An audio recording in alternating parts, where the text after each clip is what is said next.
Oitoduru Yeso Nosarachi. Ka anyị gee ntị maka ndị Yoromans.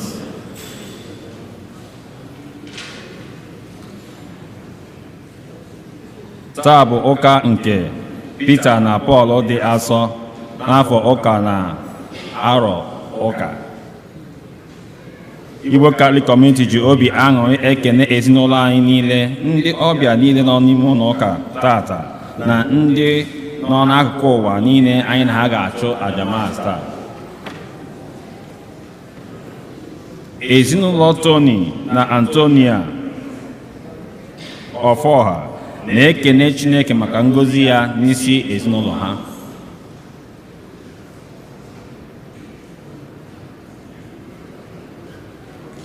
Ndị otu Sacred Heart na-ekene Chineke maka ngọzi ya n'isi ha na isi ezinụlọ ha ka a na-eme emume nke Sacred Heart.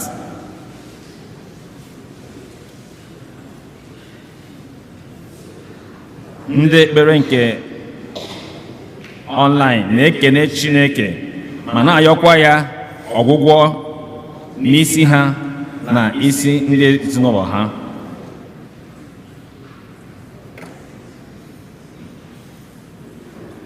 Ezinụlọ Chisom Mboje na-ekele Chineke ka ọ na-eme emume ncheta ọmụmụ ya.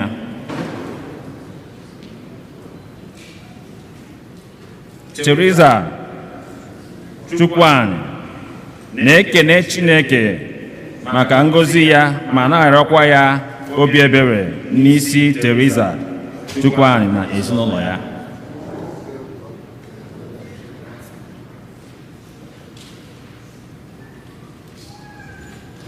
Chinyere Ọnụọha na-ekene Chineke maka amara ije nke o nyere Eugene na Aloysius ka ha wee gaa Nigeria wee bata n'udo.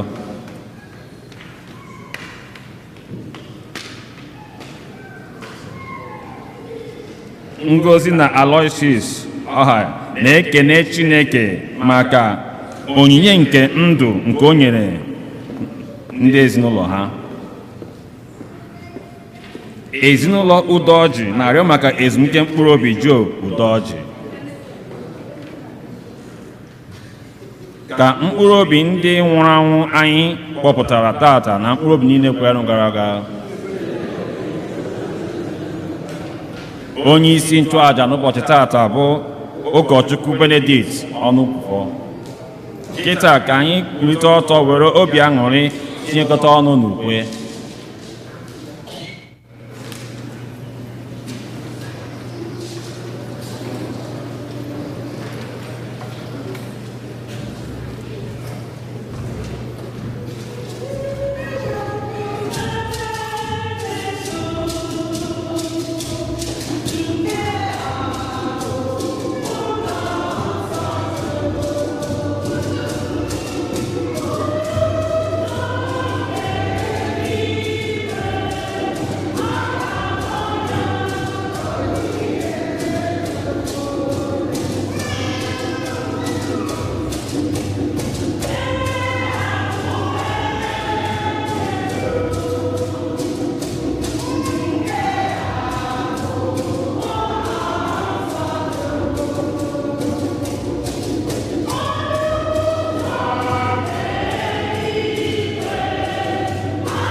n'aha Nna na Nwa na Mmụọ Nsọ.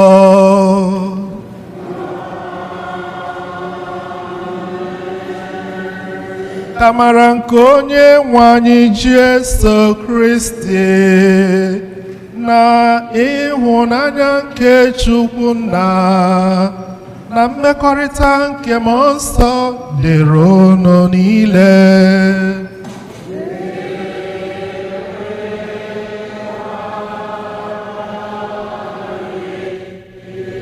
Nabolachi na-emere m ole ya gaji tụbara unu n'aha Jizọs. Ị nwere ike isi onye gị n'aka nri aka ekpe ya dịrị gị na mma n'aha Jizọs. In Jesus' name. Ndị m hụrụ n'anya, eji m aha Chukwu Nna na-anabata unu niile na mmemme two apostles. And we came on the pillars of the church, Peter and Paul. Anyị na-ayọ enyemaka mere ndị nsọ ndị a n'ezinụlọ anyị dị iche iche n'obodo anyị, ka Chukwu mere anyị niile ebere, ka ngọzi ndị nsọ a ka o rute mmadụ niile n'aha Jizọs. Ụmụnna, ka anyị kwado onwe anyị nke ọma maka emume nke Eucharistia site n'ikwupụta njọ anyị.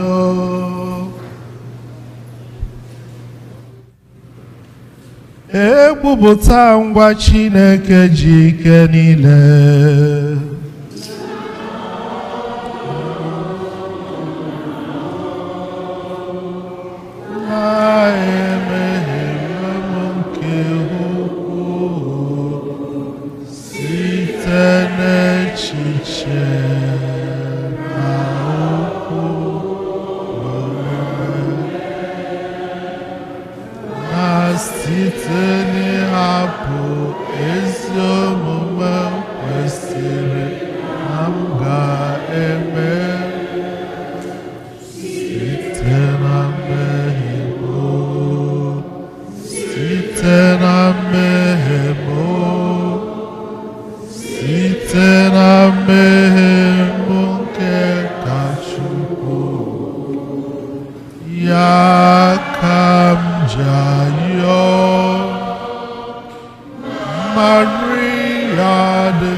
Ka Chineke ji ike niile mere anyị ebere, gbaghara anyị njọ anyị, ga wee duru anyị ruo na ndụ ebighị ebi.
Otito dịrị Chineke n'elu kacha elu.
Chineke nna ji ike niile, ị na-eme ka anyị jupụta na aṅụrị dị nsọ na nnukwu emume a.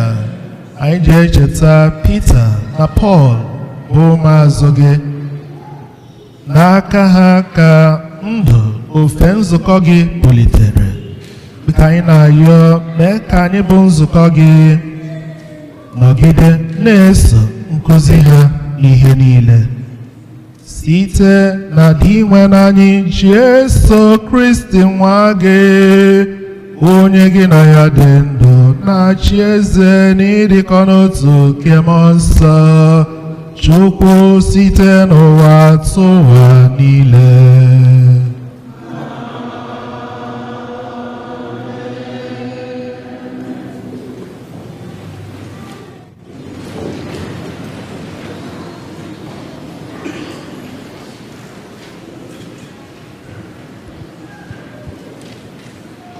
Ihe ọgụgụ ewetara n'akwụkwọ ọrụ ndị ozi.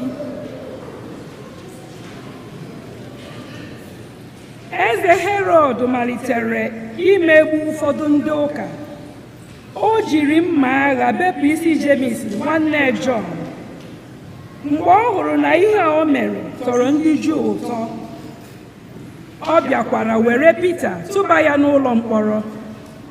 Ọ bụ n'oge emume achịcha ekoghị eko ka ọ tụbara ya n'ụlọ mkpọrọ, bịakwa were ọrụ iche ya nche tinye n'aka ndị agha 16, mmadụ anọ. Herọd bụ n'obi ịkpọpụta Pita n'ọgbọ ikpe mgbe e mesịrị emume ngabiga. Mgbe niile ahụ eji Pita n'ụlọ mkpọrọ, nzukọ Kristi na-ehunyere Chineke ekpere maka Pita, na-esepụghị ọnụ. N'abalị ga-abụ ụbọchị Herọd na-ezube ịkpọpụta Pita n'ọgbọ ikpe. Pita dina na-arahụ ụra n'etiti ndị agha abụọ. A kụrụ ya mkpọrọ igwe abụọ n'ụkwụ na n'aka. Ndị nche nọkwa na nche n'ọnụ ụzọ ụlọ mkpọrọ. Na mberede, mmụọ ozi nke Onyenwe anyị wee guzo ya nso ihe wee nwụbaa n'ime ụlọ mkpọrọ ahụ ebe Pita nọ. Mmụọ ozi ahụ wee kwatụ Pita aka n'akụkụ kpọtee ya sị, bilie ọsọ ọsọ. Mkpọrọ igwe ahụ abụọ akụrụ ya n'aka abụọ wee dapụ. Mmụọ ozi ahụ wee sị ya, kee ji n'ume, gbanye akpụkpọ ụkwụ gị n'ụkwụ. O wee mee otu ahụ. Mmụọ ozi ahụ wee sị ya, ngwa, laa akwa gị n'ahụ, soro m. Pita wee soro ya pụta n'ụlọ mkpọrọ, mana oge niile a ọ dị ya ka ihe a na-eme na nrọ. O kwenyeghị na ọ bụ ihe na-eme eme n'eziokwu. Ha wee gafee ndị nche nke mbụ, bịakwa gafee ndị nche nke abụọ, wee ruo n'ọnụ ụzọ ámá nke eji igwe mee, nke esi abanye n'ime obodo. Ọnụ ụzọ igwe ahụ wee meghee n'onwe ya. Ha wee gafee gagide ruo ebe ama kwụsịrị. Mmụọ ozi ahụ wee hapụ Pita na mberede. Mgbe ahụ ka Pita matara onwe ya wee sị, ugbu a ama m na ihe niile a bụ eziokwu. Onyenwe anyị zitere mmụọ ozi ya n'ezie ka o wepụta m n'aka Herọd na n'ihe niile nke ndị Juu ji zubere m ime m. Okwu nke ose bụrụ abụ ọma na azịza. Ife anyị ga-aza bụ, mmụọ ọma nke Eugene ga-azọpụta ndị na-asọpụrụ ya.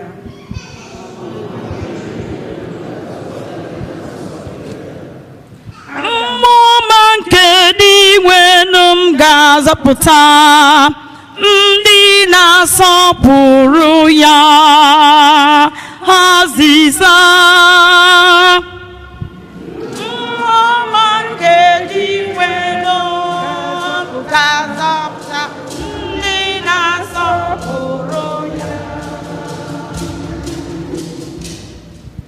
Aga m agọzi Onyenwe anyị mgbe dum.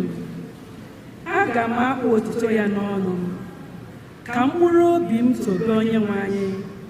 Ndị dị umeala ga-anụ olu m wee ṅụrụ ya. Mmụọ ọma nke Eugene ga-azọpụta ndị na-asọpụrụ ya. Soronụ m too Onyenwe anyị, ka anyị tinyekọta ọnụ too aha ya. Achọrọ m Onyenwe anyị, o wee za m oku. Ọ bịara wepụrụ m ihe niile na-atụ m egwu. Azịza. Mmụọ ọma nke Eugene ga-azọpụta ndị na-asọpụrụ ya. Legide ya anya, ka aṅụrị jupụta gị n'ihu, ka ihere ghara ikpuchi gị ihu. Mgbe onye ahụ nọ na nsogbu kpọkuru Onyenwe anyị, ọ zara ya oku. Ọ zọpụtara ya na mmekpa ahụ niile. Azịza. Mmụọ nke Eugene ga-azọpụta ndị na-asọpụrụ ya. Mmụọ ọma nke Onyenwe anyị gbara ndị na-asọpụrụ Onyenwe anyị gburugburu iji gbapụta ha. Detụ Onyenwe anyị ọnụ ka ịhụ na ọ dị ụtọ. Azịza. Mmụọ nke Onyenwe anyị ga-azọpụta ndị na-asọpụrụ ya. Mmụọ nke Onyenwe anyị ga-azọpụta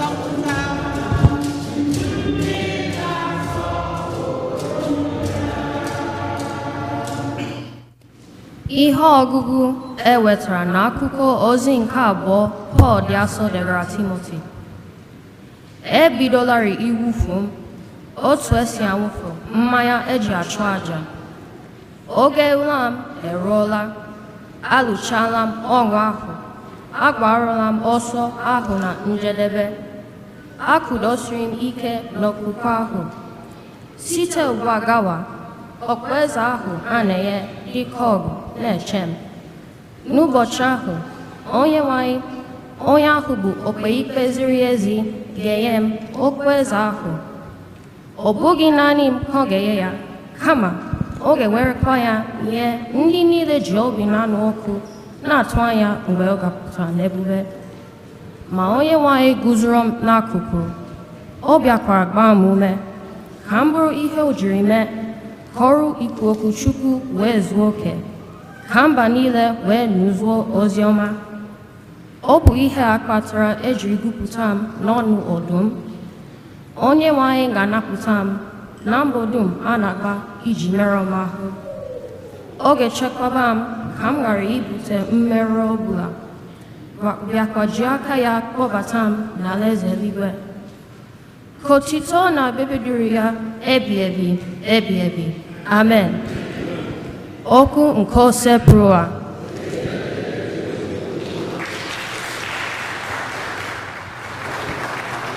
Halle, halle, hallelujah. Halle, halle,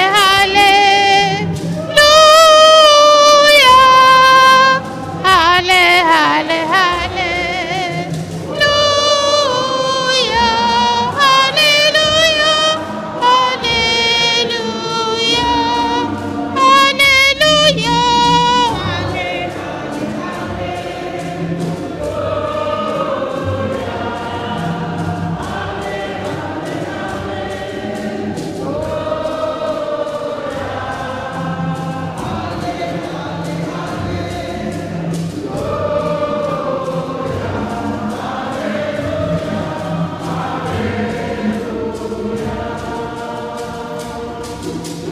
Igbo pita n'elu nkume a, ka m ga-egwukwa nzukọ mbụ.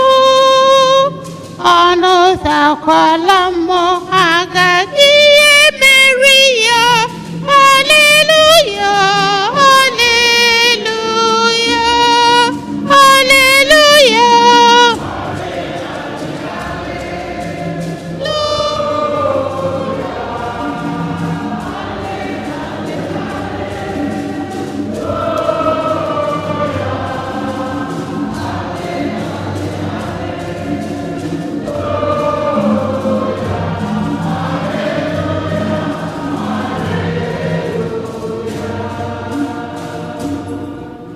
Onyenwe anyị nọnyere unu.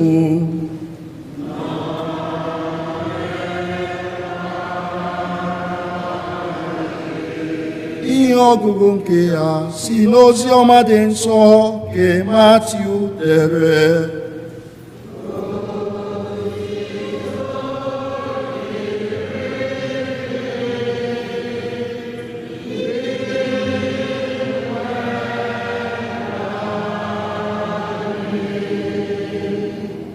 Mgbe Yesu bịaruru ọnụmara Sizaria Filipi, ọ jụrụ ụmụazụ ya sị, onye ka ndị mmadụ na-asị nwa nke mmadụ bụ? Ha wee zaa ya sị, ụfọdụ na-ekwu na ọ bụ Jọn onye omemmiri Chukwu, ndị ọzọ na-ekwu na ị bụ Elaịja, ndị ọzọ na-ekwu na ị bụ Jeremaya ma ọ bụ otu n'ime ndị amụma mgbe ochie. O wee jụọ ha nke ha sị, onye ka unu onwe unu na-eche na mụ onwe m bụ? Simon Peter wee zaa ya sị, ị bụ Kristi nwa Chineke dị ndụ. Yesu wee zaa ya sị, Simon nwa Jọn, ngọzi dịrị gị, n'ihi na ọ bụghị mmadụ nkịtị kpughere gị ihe a, kama ọ bụ nna m nke bi n'eluigwe. Pita, ana m agwa gị, ị bụ nkume n'elu nkume nke a ka m ga-ewukwasa nzukọ m. Ọnụ ụzọ ọkụ ala mmụọ agaghị emeri ya. Gị ka m na-achịnye mkpịsị igodo nke ala eze eluigwe. Ihe ọbụla ị ga-ekedo abụ n'elu ụwa, a ga-ekedo ya abụ n'eluigwe. Ihe ọbụla ị na-atọpụ abụ n'elu ụwa, a ga-atọpa ya abụ n'eluigwe. Ozi ọma nke osepụrụ ụwa.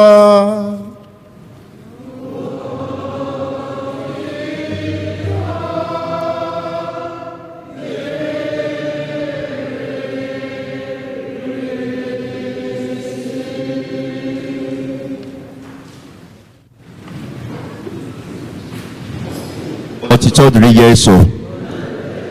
Ndị be ka anyị na-abọọla chi. Happy Sunday.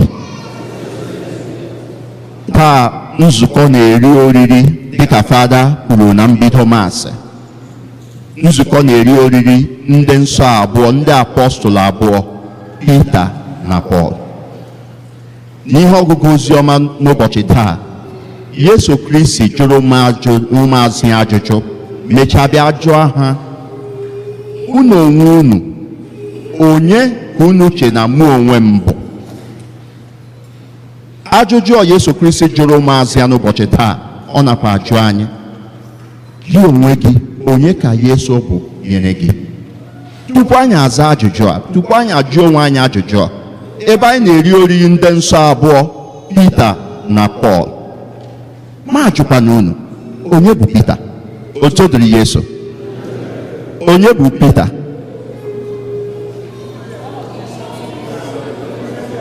Ya anyị amarachala. Yes, e nwere ọtụtụ ihe ndị dị iche iche anyị mara gbasara Pita, mana ana m achọ ka anyị leba anya na ndụ Pita na Pọl iji chọpụta mpaghara abụọ anyị nwere ike iji kọwaa ndụ ha.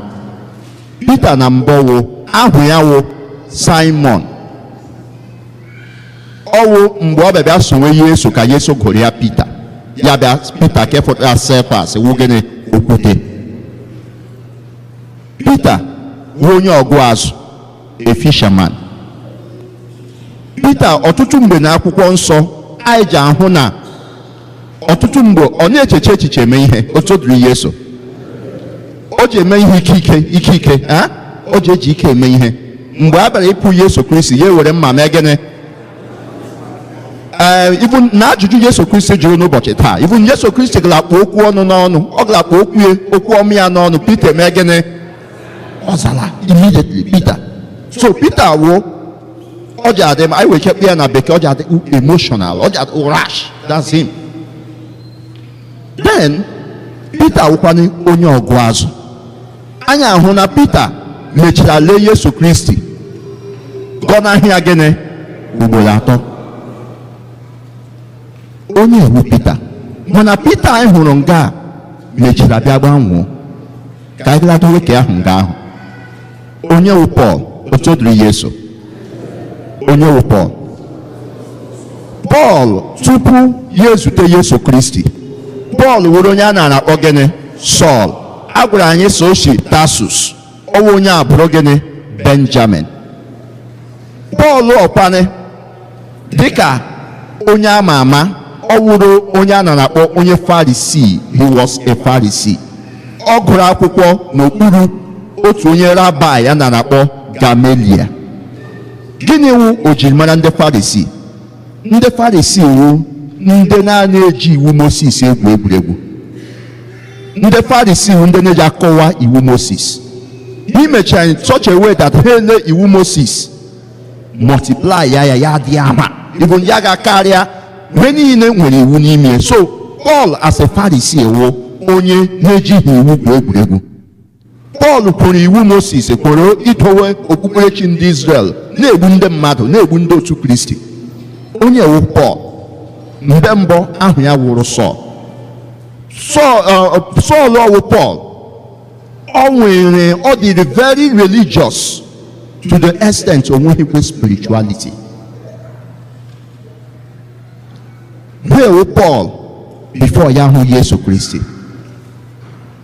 So Paul kwanị maara Yesu Kristi ọ maara ọtụtụ ihe gbasara Yesu Kristi dịka onye Farisi ọwụrụ.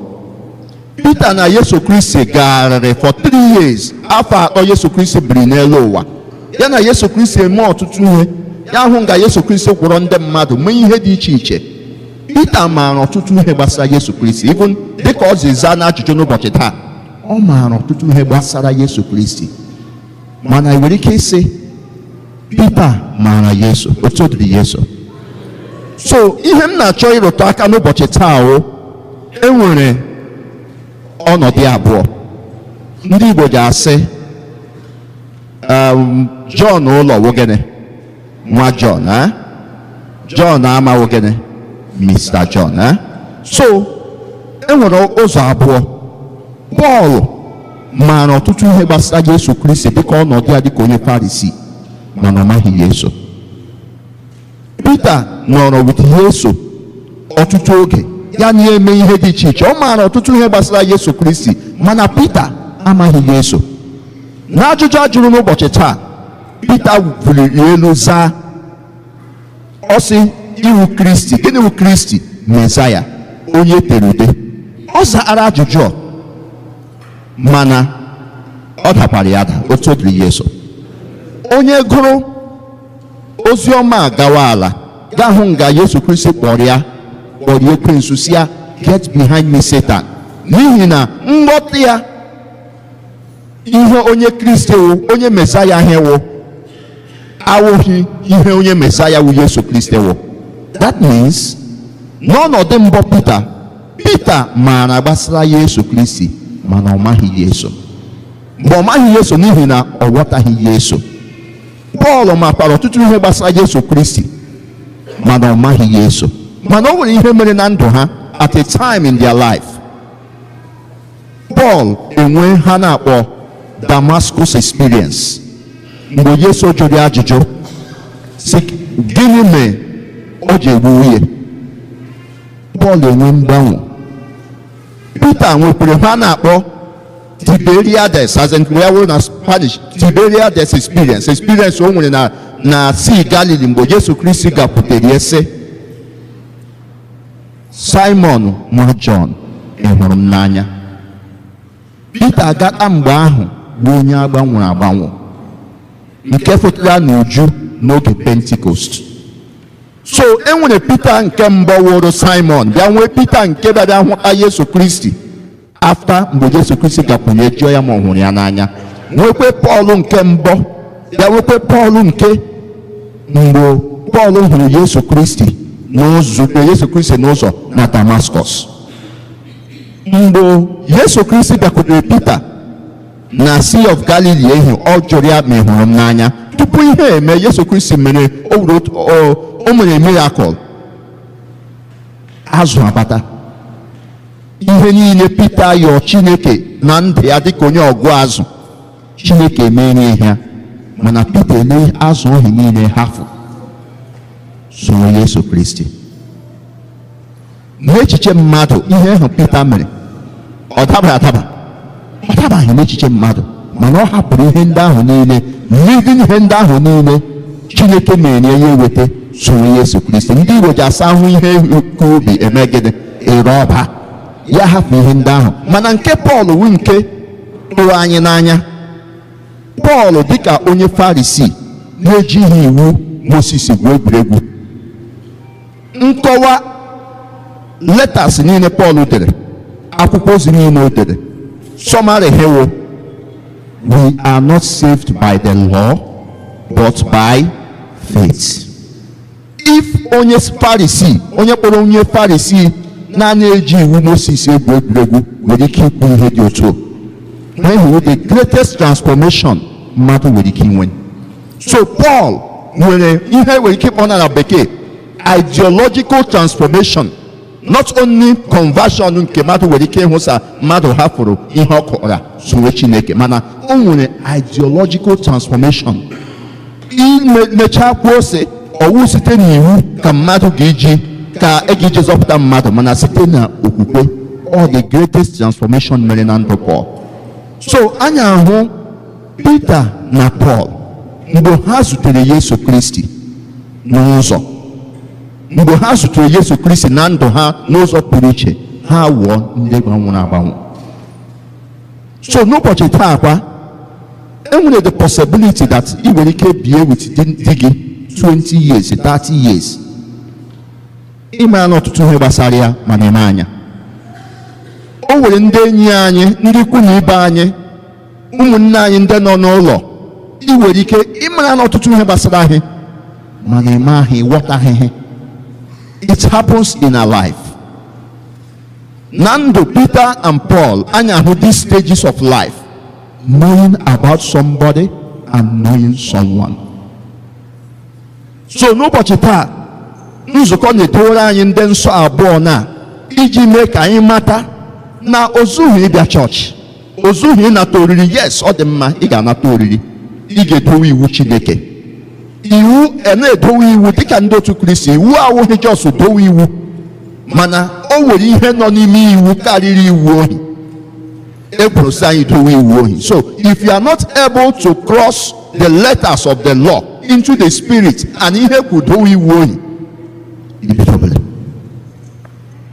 If you are not able to pour out your life, just also Paul ji na ihe ọgụgụ nke abụọ, just like a libation.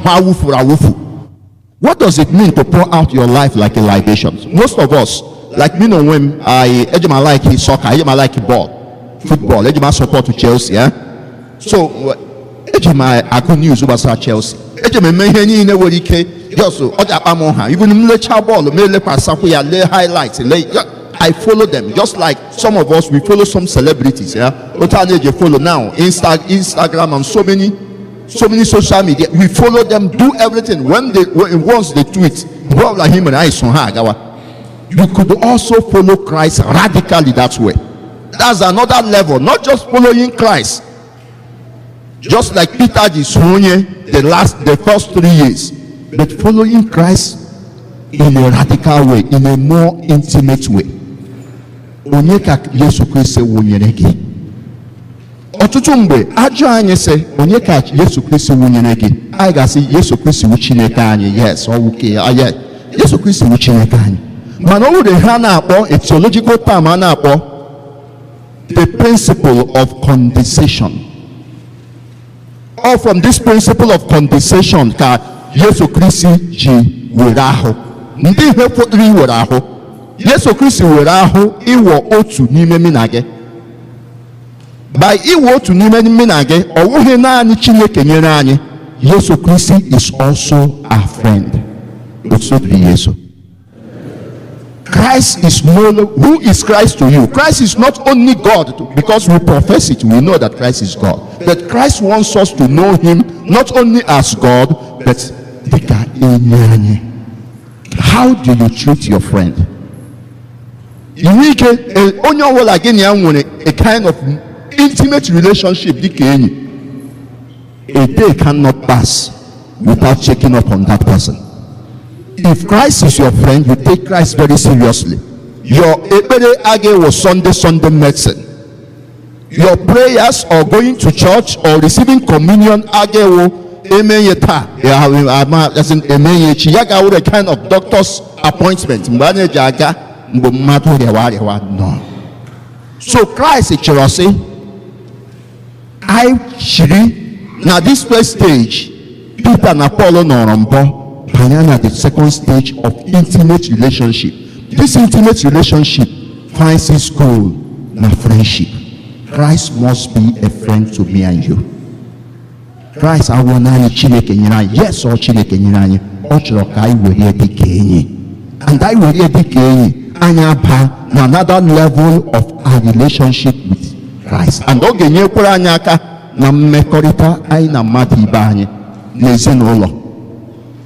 you should also begin today. Often, problems in families.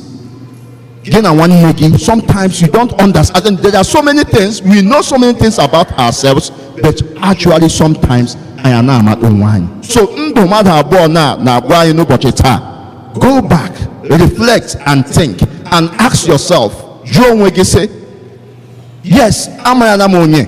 You know when your child was born, you know when your husband was born, you know all his documents and when you never study. But sometimes you might not know that person. That's why you have misunderstanding. So let us go back. You say, Jesus Christ, or Mr. John, or Mr. Christ to us. John. John, that means you are building a relationship. John. He said, John, Mr. John, now, John. Mr. John, the formal, on the bar. I got your time, I need I got an office, I got an office, but one John could be John, one nigga work, one John. That means there is a relationship. So, yes, Christ, a person here, Mr. John. Yesu Christ wara anyị nwa John, not only nwa John, ya wara gị nwanne m, a friend. Ka anyị na-eme otu ka Chineke na-agọzi anyị na-ahụ na-eweta ihe ọma dị iche iche na-echi n'aka abịa sị na Kristi onyenwe anyị.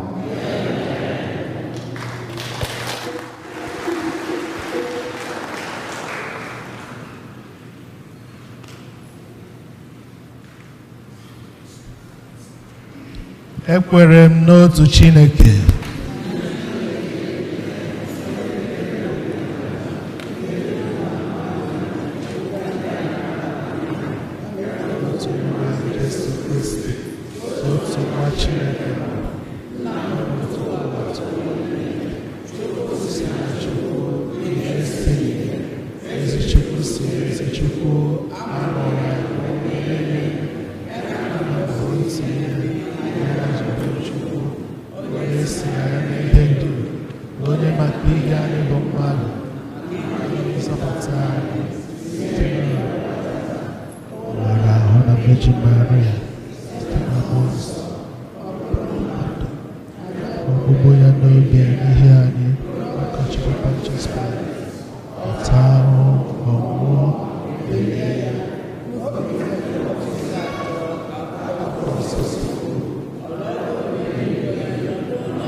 Ekpere ke ndị kwelụnụ ndị hụrụ n'anya ka anyị jizie okwukwe na ntụkwasị obi yọọ Chineke ihe na-akpa anyị. Zitere anyị amara, tụkwasị ya ngọzi. Chineke biko, nna zitere anyị amara.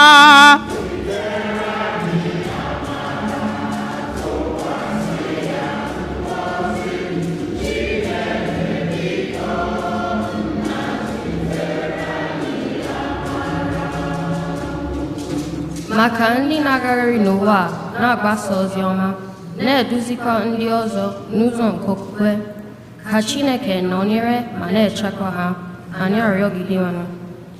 Zitere anyị amara, tụkwasị ya ngọzi. Chineke biko, nna zitere anyị amara. Maka ndị na-achọ nnwere onwe n'aka nke ofufe, ka Chineke mezuoro ha ọchịchọ nke obi ha, anyị arịọ gị dị ọnụ. Zitere anyị amara, tụkwasị ya. Chineke biko, nna zitere anyị amara. Maka ụmụaka ndị agadi n'aka ndị nọ na nkwa, ka ha na-enweta enyemaka site n'aka Chineke, na-akwa site na mmadụ ibe ha, anyị arịọ gị dị ọnụ. Zitere anyị amara, tụkwasị ya ngọzi. Chineke biko, nna zitere anyị amara. Maka emume ncheta nnwere onwe n'izu ụka, ka anyị were ezi uche na-echeta ndabere anyị na Chukwu ya na ndị agbata obi anyị arịọgide ọnụ. Zitere anyị amara, tụkwasị ya ngọzi Chineke gị.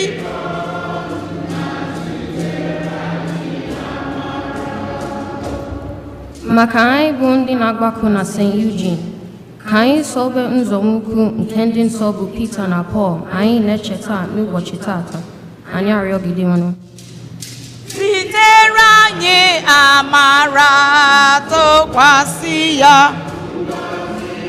Chineke biko nna, tere anyị amara. Maka ndị niile nwụrụ ọnwụ Pope Francis na ndị anyị na-echeta na Jamas tata, ka ha site n'ekpere na arịrịọ anyị nweta ebere Chineke na ezumike ebe na alaeze eluigwe arịọgide ọnụ. Nabata ha n'alaeze gị, nara mkpụrụ obi ha biko, nyekwa ha udo. N'ime obi anyị zie ka anyị gbakwunye ihe ndị ọzọ anyị ka bụ n'uche.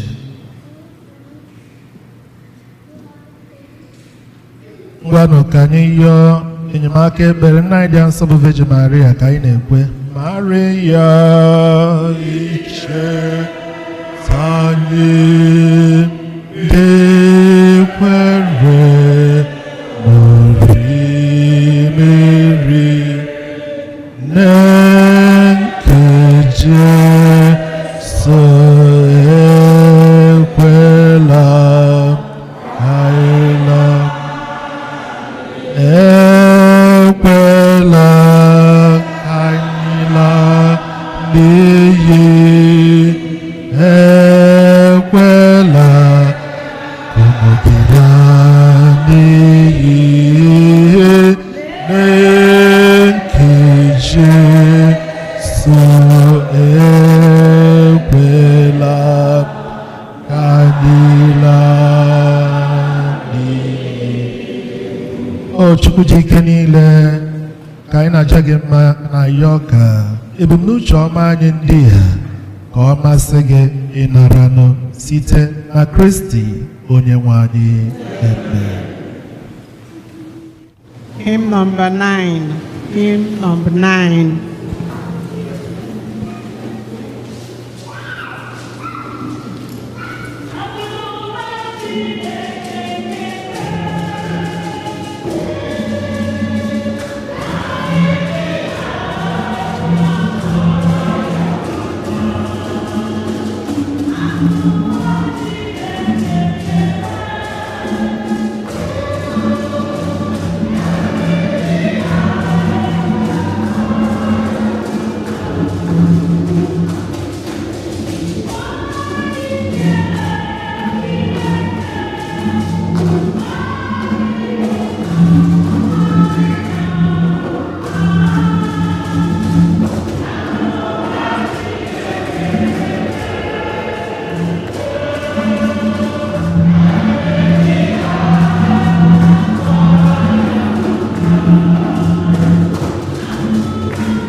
1, 2, 4.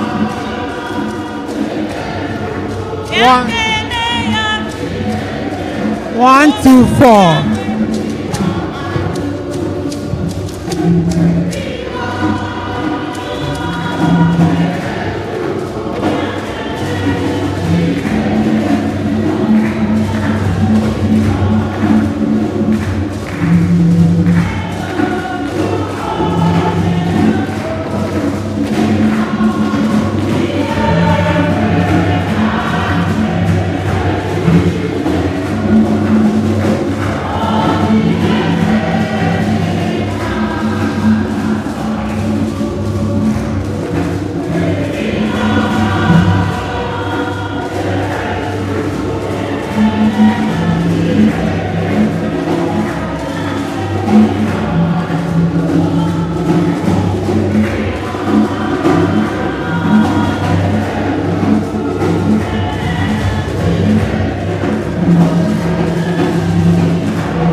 Nwanne m kelee ya oye, ka anyị kelee ya oye, ka anyị kelee ya o, ka anyị kelee eze o, kelee ya e, ka anyị kelee ya oye, kelee anyị so kene ya oye, anyị kelee ya oye, nwanne m kelee ya oye. Anyị kelee ya oye, nwanne m kelee ya oye, asị m gị kene ya oye, femela ihe ebube mela, ihe ebube emekwala n'oye, ekene ya na gọmele, ewo o mekwara njọsọ, asị m ka anyị kelenu ya, kelee ya o, ihe ebube ka anyị kelee ya o. Anyị kelee ya e, anyị kelee ya o, kelee ya e, ọ gọziwo m, Chineke si na gọziwo m ebi, ọ gọziwo m, Chineke si na gọziwo m, ezi chimama e ọ gọzi, ezi chimle ya, ezi chimama e, onye na-ebuli enu ya, ezi chimama e, anyị kelee ya e, ka anyị kelee ya e, ka anyị kelee ya e, siri m agọzi o, ọ gọziri anyị agọzi, o tinyere anyị nchara e, o mere anyị ihe na-atụrụ anya e, ọ gọziri ezi chimama e, anyị kelee ya o, anyị nye kelee eze o, ka anyị kelee ya e, nwanne m kelee ya kele ya e oh ị ga-asị m efe na ya ọ bụ gị ga-emere m ihe ọ na-emere m ị ga-asị m efe onye na-eme mmemme were anyị ihe anyị na-ayọ ya o ị ga-asị m efe na ya ọ gị ga-emere m ihe ọ na-emere m ị ga-asị m onye na-eme mmemme were anyị ihe anyị na-ayọ ọnụ ya o ọ gị ga-eme onye na-ebu ndị na-emeworo anyị ihe anyị na-ayọ ọnụ ya o ọ gị ga-emere m ihe a ga-emere m onye na-ebu ndị iwanye elu anyị na-ayọ ọnụ ya o ebe na ya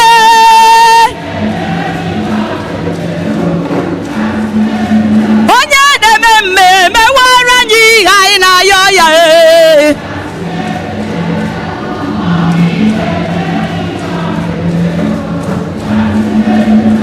Glory be to the Lord in the highest. Amen. Glory be to the Lord. He has done. Everybody shout hallelujah. Hey.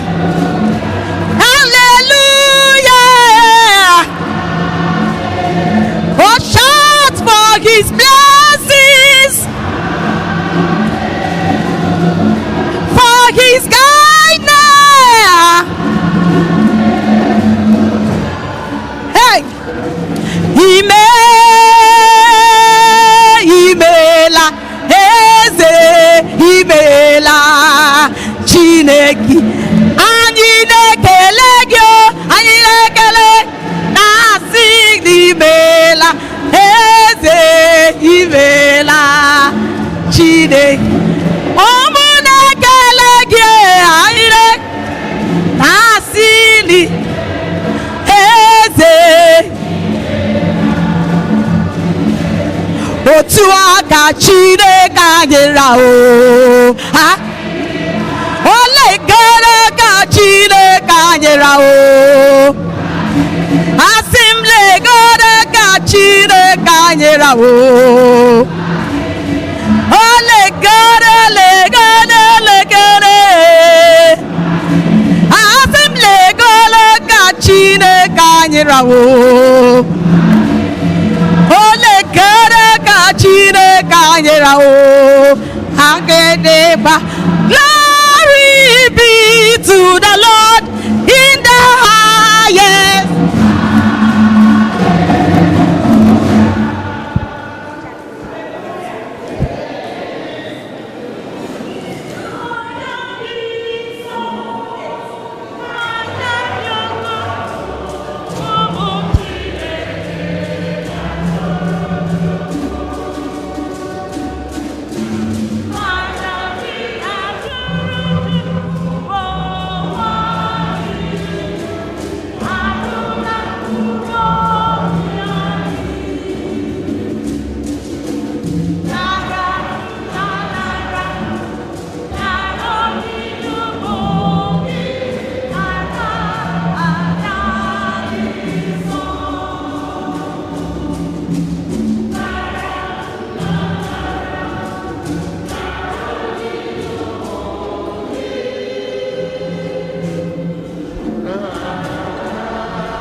Rịọwa na ụmụnne m ka aja m na nke unu bụrụ ihe ga-asọ Chukwu na ji ike niile ịnara.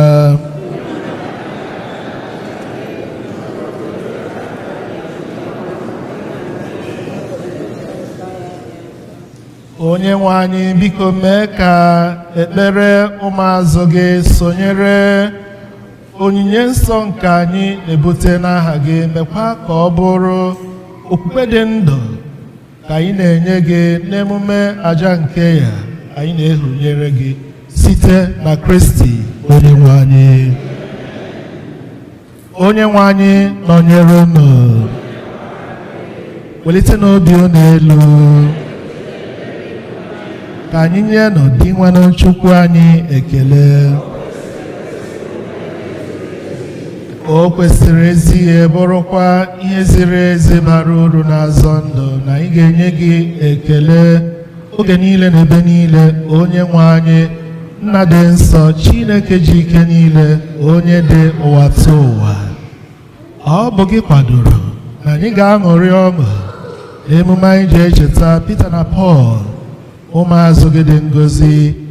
Pita bụ onye ndu anyị n'ikwupụta okwukwe, Pọl abịakwa bụrụ onye kwupụtara anyị ya nke ọma.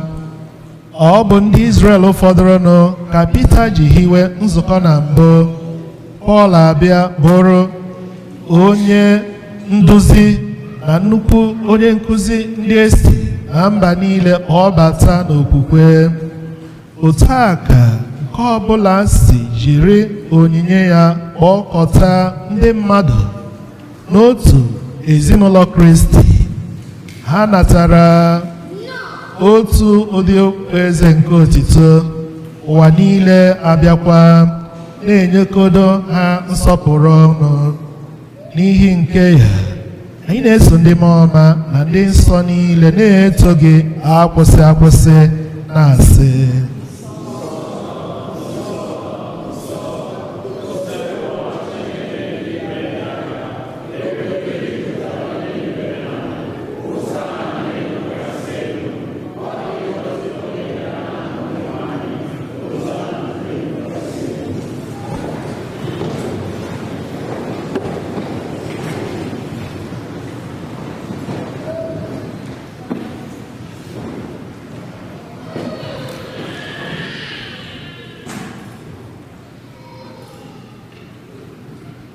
ịdị nsọ ezie dị nwanụ bụrụ isi iyi nke adịma nsọ ọbụla.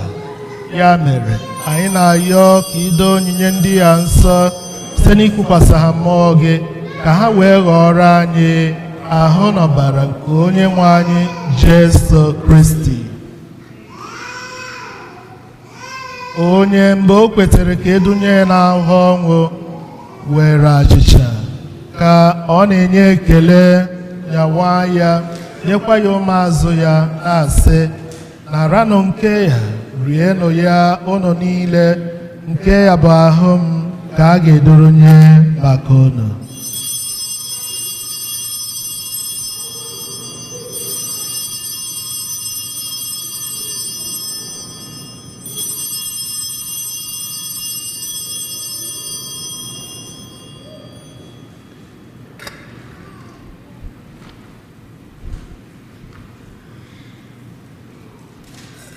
Otu ahụkwa ka o siri mee mgbe e richara nri anyasị, o buru iko nsọ, ka ọ na-enyekwa ekele, bunye ya ụmụazụ ya, na-asị: naranụ nke ya, ṅụọnụ ya unu niile, nke ya bụ iko nsọ nke ọbara m, ka ọgbụgba ndụ ọhụrụ dị ebighị ebi. A ga-agba ya n'ihi unu na n'ihi imerime mmadụ, ka e were gbaghara njọ ga, na-emenụ nke ya na ncheta nke.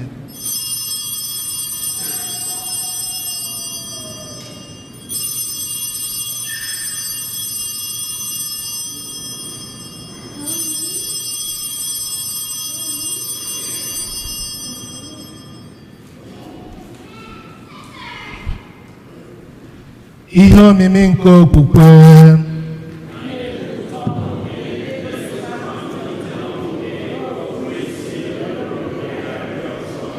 Dị nwanụ, ebe anyị na-echeta ọnwụ na mbilite n'ọnwụ, anyị na-ehụnyere gị achịcha nke ndụ na iko nsọ nke nzọpụta, na-enye gị ekele n'ihi na ị gụnyere anyị na ndị tosiri kwụrụ n'iru gị na-efe gị. Anyị ji umeala rịọ ka anyị bụ ndị na-eketa oke na ha n'ọbara Kristi, bụrụ ndị a ga-ekpokọba ọnụ site na mmụọ nsọ. Inwere cheta nzukọ gị gbasara n'ụwa niile, mee ka o zuo oke n'ịhụnanya ya na pope anyị bụ Leo na Archbishop anyị bụ Jose na ndị echilechi niile.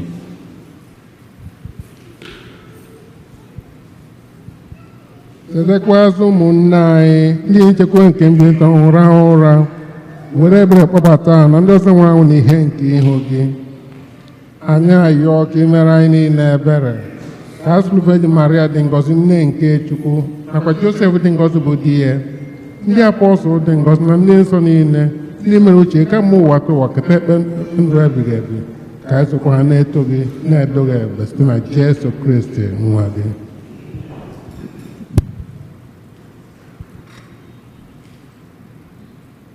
site na ya bụ Kristi na n'isonye ya nakwa n'ime ya na n'ịdịkọ n'otu nke mmụọ nsọ ka nsọpụrụ na otito niile si adịrị gị Chukwu nna ji ike niile site n'ụwa tụwa niile. Amen, amen. Blessings And glory, wisdom.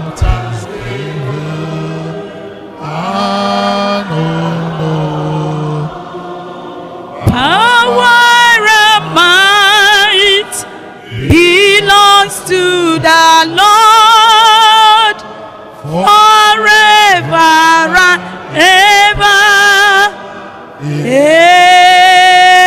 Amen.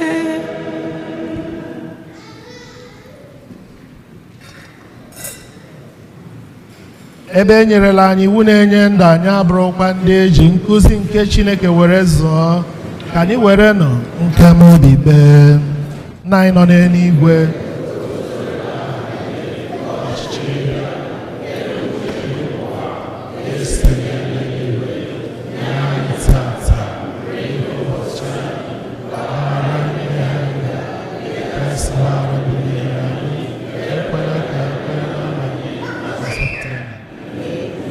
zọpụta anyị, anyị na-ayọ ose bụrụ ụwa n'ajọ ihe niile, were ebere nye udo n'oge nke anyị site n'inye aka ebere gị, ka zọpụta anyị na njọ oge niile, anyị were gbaa n'ahụ nsogbu niile, were nchekwube dị nsọ na-atụ anya maka mbighachi nke onye nzọpụta anyị Jesu Kristi.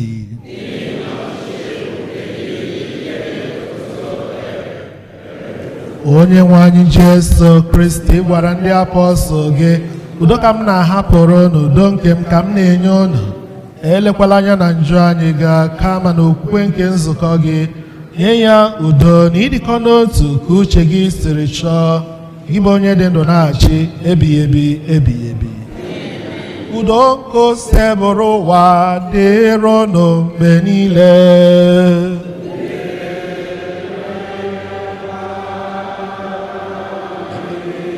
Ka anyị nyerịkọta n'onwe anyị ihe ekele nke udo, ezi nwanna maka n'ụwa.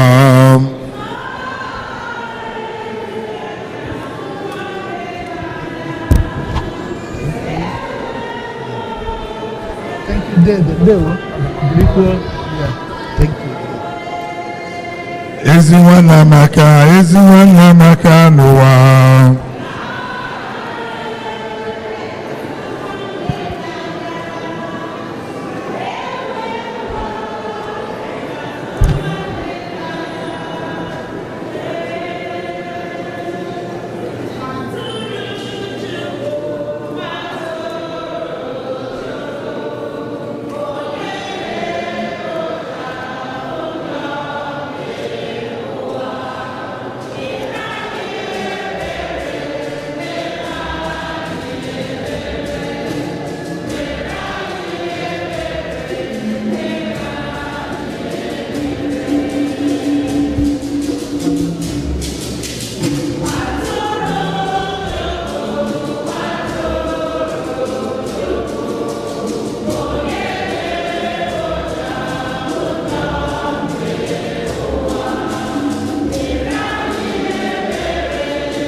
lee nwa atụrụ nke Chukwu, lee onye na-ekpochapụ njọ nke ụwa.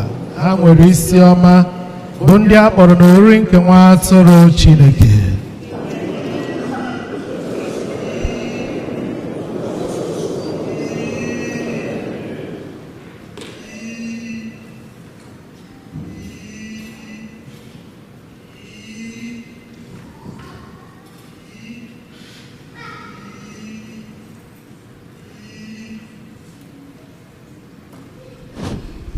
Hymn number 166, 166.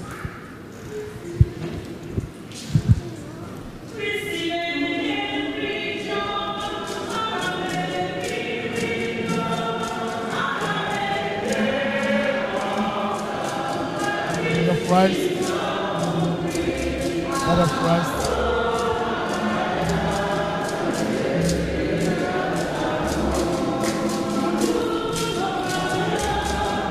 blood of Christ, blood of Christ, blood of Christ, blood of Christ, blood of Christ, blood of Christ.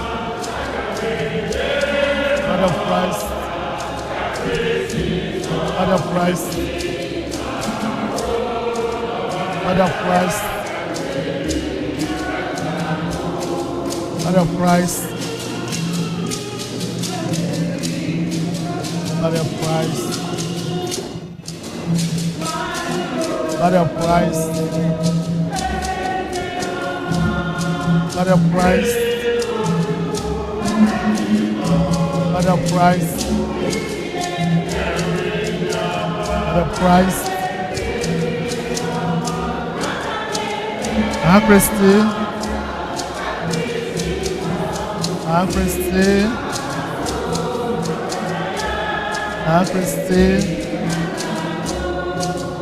Christi,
Christi,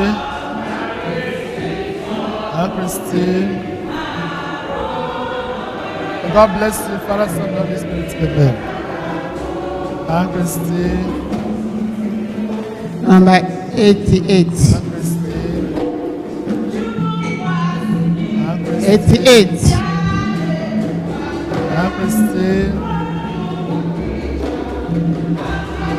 Christi.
Akristi.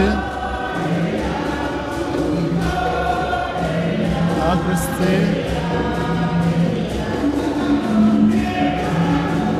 Akristi. Akristi.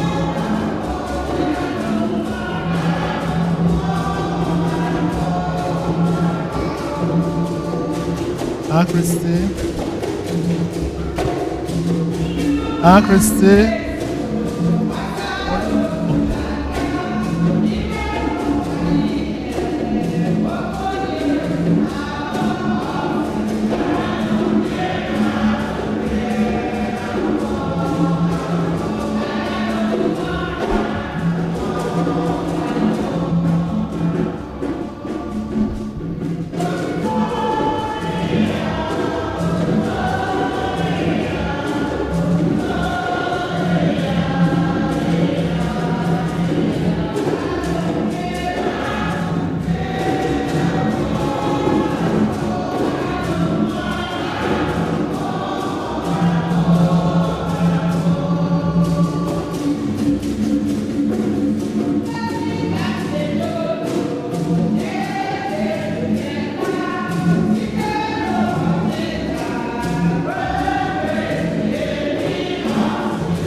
Two, 223.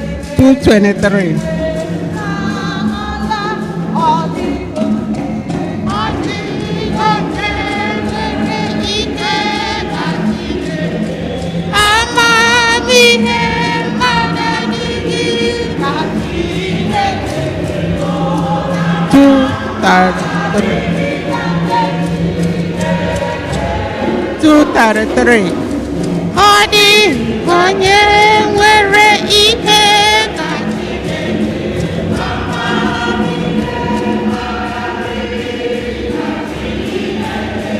ịhụnanya mmadụ adịghị n'okesi 233.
Jesu dị nwayọọ dị umeala n'obi. Jesu dị nwayọọ dị umeala n'obi. Jesu dị nwayọọ dị umeala n'obi. Ka anyị rịọ arịrịọ. Onye nwe anyị, ijirila ihe ọgbụgba ndụ nke agba anyị ume, biko mee ka anyị were ụdị mmekọrịta nke anyị na-eme n'ime nzukọ gị nọgidesi ike ịnyawa achịcha na nkụzi nke ụmụazụ gị. Otu a mee ka anyị guzosi ike n'ịhụnanya gị, bịakwa bụrụ otu obi na otu mmụọ site na Kristi onye nwe anyị. A ga-anọdụ ochie maka ụbọchị.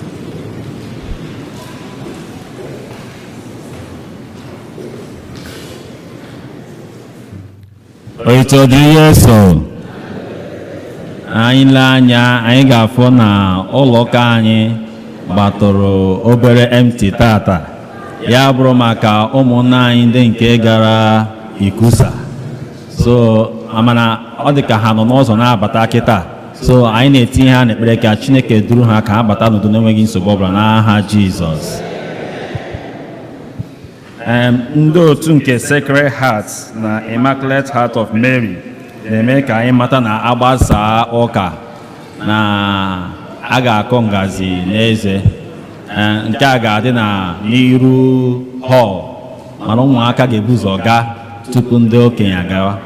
A na-emekwa ka anyị mata na a na-enwe ka anyị chagbalịa na-join ha na Thursdays 8 p.m. for their adoration. Ha na-emetikwa ma agbasa mass every second Sunday. Ha na-emeti after Igbo mass, that's 12 noon mass. So ha na-ayọ ka anyị chagbalịa na-join ha na ekpere ha.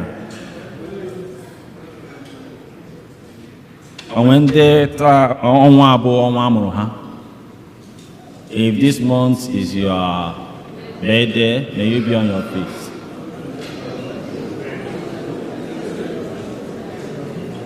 Choir.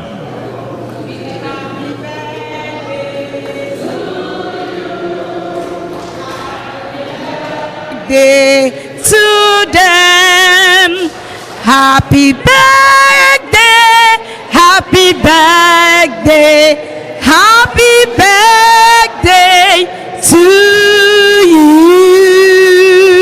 Hip hip hip hooray! Anyị na-ayọ ka Chineke gaa n'ihu na-agọzi ha ncha n'aha Jizọs.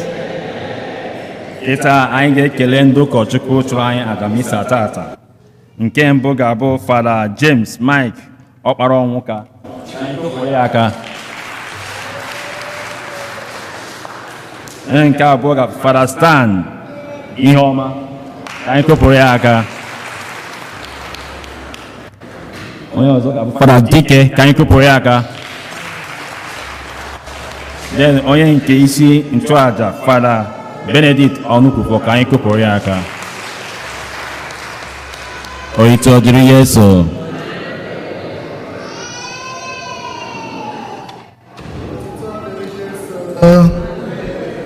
N'aha ụmụnne m ndị a, ana m agọrọ unu ọfọ ogologo ndụ arụ isi ike. Ndị ọbụla etinyere aka n'okwu, ọ ga-abụ ngọzi n'aha Jizọs. Ka ọnwa ọhụrụ na-abịa n'iru ọ matụbara anyị ma n'aha Jizọs. Thank you, thank you. Onye nwe anyị nọnyere unu.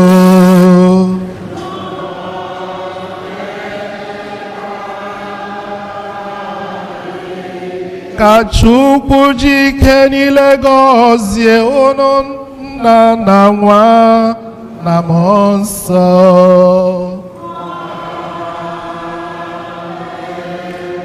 Lawanụ misa gwụsịgo.